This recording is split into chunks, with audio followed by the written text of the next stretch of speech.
A fresh power struggle is brewing within Zimbabwe's ruling party ZANU-PF as the party pushes to amend the constitution to block Vice President Chiwenga's rise to the presidency in 2028. Aiwa chabvondoka.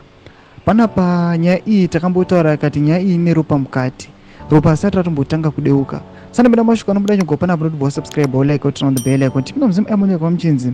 The new agenda, spearheaded by ZANU-PF's Secretary for National Security, Love Mo Matuke, aims to extend President Emmerson Mnangagwa's rule beyond the 2-term limit.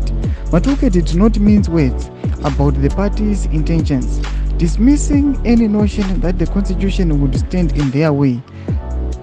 He said, "I've heard people talking about the constitution, what it purportedly stipulates, and that is your feeling. But remember, we have made amendments before, and this constitution is not cast in stone," he said during a ZANU-PF meeting in the Midlands.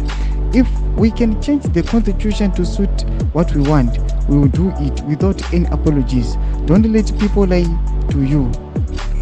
Mnangagwa's current term is set to expire in 2028, but there is growing pressure within the ZANU-PF for him to remain in power, a move widely seen as an effort to prevent Chiwenga from taking over. Chabondoka. Ukanzwana Matuke vakomana vanoshanda mupresidential office vakubuda vaitaura mashoko awa mozva kuti hapana kwatiri kuenda. Yes, mutungamiri wenyika angataura zvakachiti akuda kuzorora, but mashoko aya ari very strong, anyasa kutobuda achishowa an indication yekuti aiwa hakuna mutungamiri wenyika yeZimbabwe kwari kuenda, they are going to amend it. Aiwa zvinhu zvinogwadza vagari venyika yeZimbabwe tichiona aiwa ikonomi yedu iri kuenda down, aiwa hapana pawakomana vanhu vari kugwadzwa munyika yeZimbabwe. Chipotudze munoti kudii pamusoro pena website leno kwetwa kwaVP venyu. Chipotudze mafungiro aimbina comment section medu. Subscribe or like, turn on the bell icon.